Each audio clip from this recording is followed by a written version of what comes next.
Hi guys, I'm trying a brand new camera mount here. In the car? Yes, in the car, you can tell. The reason is because the one I had on there before just bounced around so much. I think more people got seasick than got the message. So we're using this one, and I have not done an update in a few days, and there are a couple reasons for that. The main reason is because I've been feeling so doggone without energy, put it that way, that I just, you're alive and kicking, but you just don't have that energy to feel like, this is something I want to do, or I want to reach over and grab the recording device and start making a video, even though tons of stuff to say and a lot to update. The main thing is I have come to find out that my intake of melatonin at the level I'm taking it takes a little while to get used to. That, along with the normal things from chemotherapy, just kept me messed up.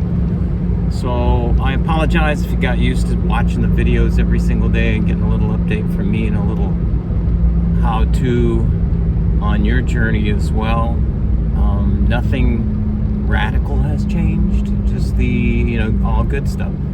So what happened was I was doing a 72-hour fast, which I do going into today, which is my chemo day. And chemo went well.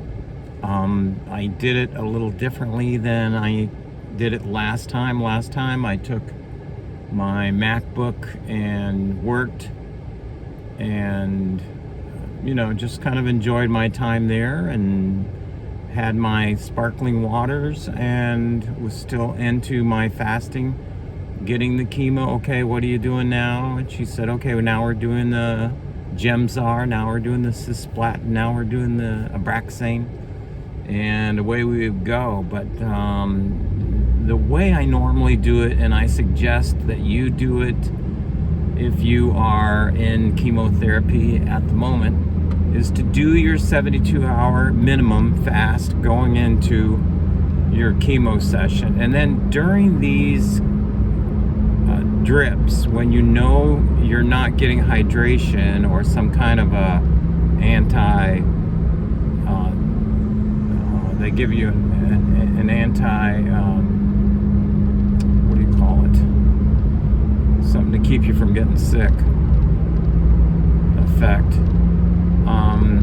They give you a little packet of that along with some statin. I'm not sure what it is.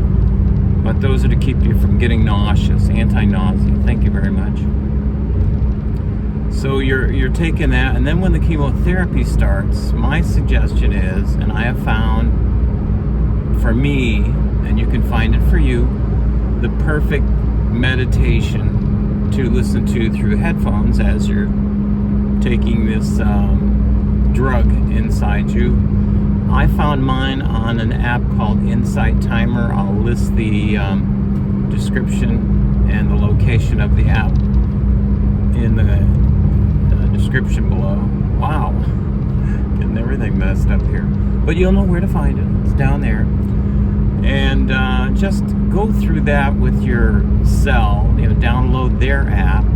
Of course, all these kind of things that have meditation or what have you, they all have upsells, where they all have things where they're going to try to get you to buy into a program. If you like, buy it. I have donated some good money to some of these guys that I feel have really helped me. And I feel that's the way you should do it. I mean, if you're getting fed somewhere, if somebody's bringing something to you, by all means support them, right? Now, if somebody's bringing nothing to you at all but wasting your time, why would you give them $4.99 for a tip, So I've found this very beneficial. I did it again today, 3 times. A couple times I fell asleep. It was just so good. And the meditation is all about you. It's a guided meditation. It's all about you, you using your imagination, imagining the medicine coming into your body and only affecting those cells that are not, cells that make your body complete, the ones that are like, raging war against your body. So it's something that just makes you not only feel good, but makes you feel like you're directing the chemo to go to the right place, stay away from the organs. And last week I felt really tired, more so than any other time. And I tell you, I chalk it up to not doing the meditation. You may think that's crazy. And even if, like I always say, even if it's a placebo, it's still a consideration. Placebos do work. They are effective in certain, if you believe, the mind is so powerful, you believe it's going to work, it's going to work. So let the mind do its thing. Let the mind help you with your healing. Why not? It's another tool, right? That's what I call in my toolkit to help along with all this. And for me, it's worked out very well. The one time I didn't do it, I felt different. So just saying that. Okay. So I asked the nurse today, the oncologist, my oncologist nurse. It's all in the same building. Although I did not see him, I get to see him, I think, not next Thursday, but the Thursday after that. Have a follow-up visit. My big deal was I've watched a recent video someone was kind enough to send to me about an Air France captain who contracted kidney disease, kidney cancer. And I believe he had that kidney removed. However, he had the cancer come back, and the cancer went into his lungs, and it was pretty messy. And what he did that is different than a lot of people that work on cancer as a metabolic disease is that he did these long periods of fasting. I think his first big fast was 17 days. And then he's continued to do these. He'll do like a fast for 1 week. And then for the rest of the month, he'll be normal. And then the first week of every month you fast. But going into that, he's done 17 days, I think 14, 15-day fast. Fascinating story by this guy. I will link him down below as well, because I'm a total believer in fasting as a way to fight cancer. And it works. And he is... I'm not sure if he's cancer-free, but I think it's in remission. I mean, do you ever get to a place where you're cancer-free, right? In remission, doesn't have to worry about it right now. Does all his tests and scans, make sure that doesn't have stuff floating around where it shouldn't be. So it's a great story. And I went to my oncologist nurses today to let them know, because when I first went there, I told them that my airline was recalling everybody because you guys are going crazy, flying all over the place, right?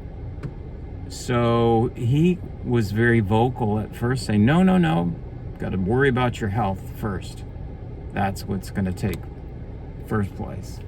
And I'll write out any kind of document I need to write to make sure that you get off of your schedule. Well, it's not so easy at my airline. If you get off the schedule, then that means maybe you just don't need to be working anymore. I mean, if you go like on a long-term medical disabled, they take away many of your benefits.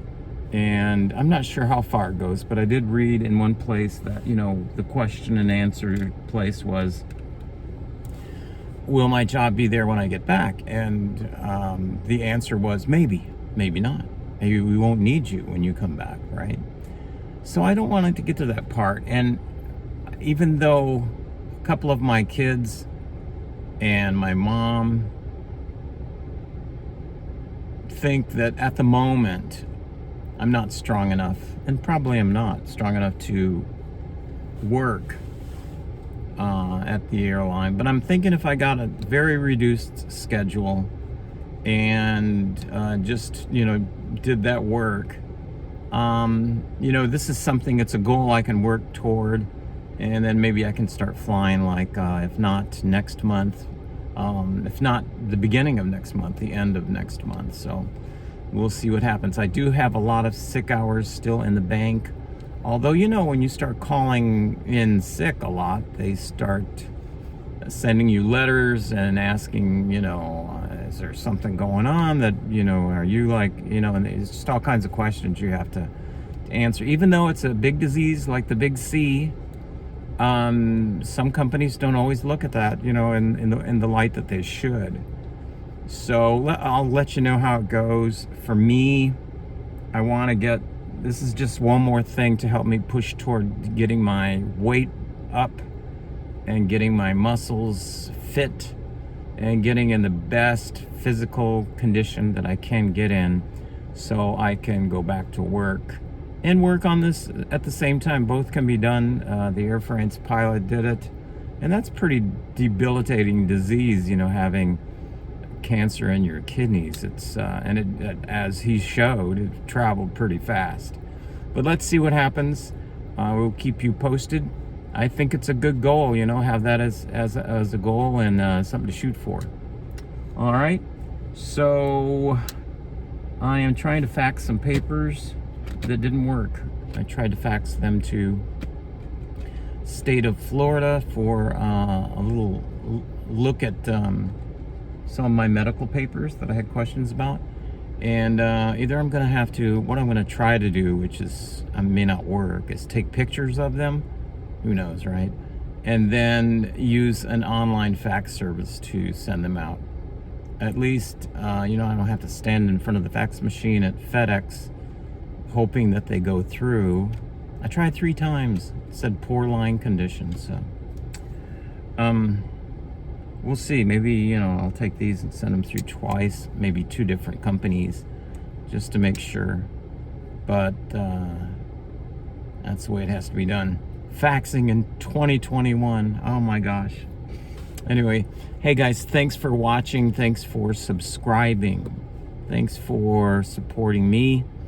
And one thing before I close this, I would really like to know how I can bring information to you better, things maybe that you're more curious about than the things that I go over, things that you are stumped with, you just, I just don't know how to do this, If I can help you in those areas, I may have the solution that you're looking for. So hit me up in the comments or direct message me. Most of you know how to get a hold of me very easily.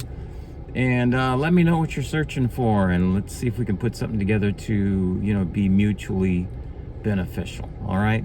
Take care. Have a great rest of your day, and thanks once again.